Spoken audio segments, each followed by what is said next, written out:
Hi everyone and welcome to Gaming365 and yet another video for Bethesda's Creation Club. Now I've only just made a video on my initial impressions of this Creation Club and you'll find a link to that down in the description below. However, since making that video, some new information has come to light and I feel that I may have got a few things wrong and that also maybe the entirety of the community isn't quite seeing this for what it actually is. And this new information has allowed me to see the Creation Club from the perspective of the content creators and what it really means for them. In my initial video, I talked about the Creation Club as a club, something for content creators to be a member of and provide content for Bethesda which would expand their credentials in the game industry. It would give them a platform to push themselves maybe into a Bethesda development team or maybe push them onto a different studio and a bigger project entirely. And I didn't feel Bethesda had achieved that from what we've seen in this initial iteration. However, I have it on good authority from someone within the community that I trust that Bethesda have achieved this and it is that type of club. And at the moment it's been masked by this terrible UI, the terrible front end that they've created that we the users see. Of course I can't share who this source is with you. However, they have given me permission to reveal, I don't want to say reveal, but enforce some of the truth behind the Creation Club and give you it from the perspective of a content creator and what it actually means for them and what it's enabled them to do. Some of this information is public knowledge. The structure of the Creation Club is known. However, it's been overlooked in the negativity that's been reported, and that's something I'm trying to change with this video and just get a little bit more truth out there. I am told that everyone in the Creation Club is extremely happy with their experience of it, and they get really high-end support from people at Bethesda, people that know how to create stuff for this game. So there's less time trying to work things out and more getting on learning how to develop stuff for Fallout 4 and Skyrim.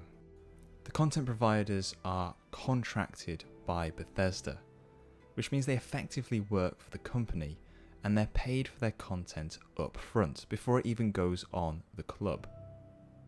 The way this works is they pitch their project to Bethesda, they work out the resource it's going to take, the amount of time, the materials, etc., and work out a costing based on that.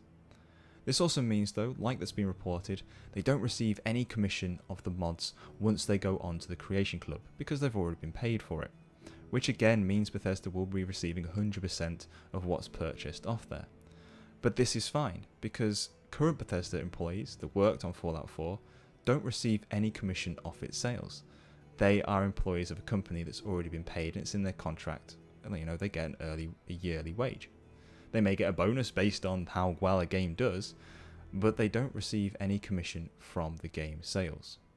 Now let's bring a little bit of a discussion point in here concerning us the users. Now if, as my source suggests, that this is a great model for content providers and everyone in it so far are very happy with it, what does that mean for us the users who get their mods off Nexus or ModMDB? You know, get the content for free, handed to us on a platter. I would say at this point we would have to trust the mod authors. Over many years they've built a community for us on things like Nexus mods, and I don't think they would turn their back on that as easily as flipping a coin. I feel that we would probably see content made for the Bethesda Club and then also content made for Nexus. Because let's just remember, they're not conditioned to have every mod that they create for the game on Bethesda's Creation Club. They can pick and choose the projects that they want to post to them. And that is a beautiful thing.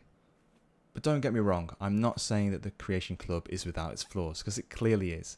And I mentioned these in my initial impressions video, which you can find a link to again down in the description below. But these impressions again that you'll find all over the internet and on other YouTube videos is focusing on that front end, what us as the users see. The UI is terrible.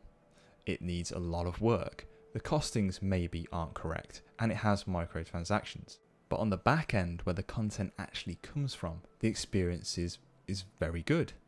And the impressions that I get from my source is that this is the club that I wanted it to be. And I'm hoping now that these content providers, creators, whatever you want to call them, now have a solid base to build their credentials within Bethesda, within a decent company. Because let's face it, even with their flaws, Bethesda are a decent company and they make games that are very successful. So these providers can build their credentials within this company, and my experience of contractor work is that that can sometimes lead to a permanent position within a company, but it also gives them a solid base for references to take to another company, and that is a powerful thing for these people.